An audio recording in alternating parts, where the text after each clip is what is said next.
C. Joseph Vijay எனும் நான் சட்டப்படி அமைக்கப்பெற்ற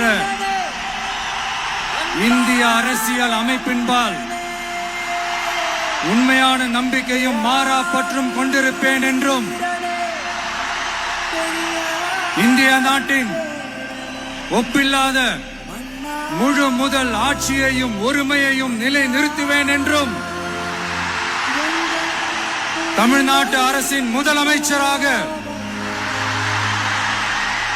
உண்மையாகவும் உளச்சான்றின்படியும் என் கடமைகளை நிறைவேற்றுவேன் என்றும்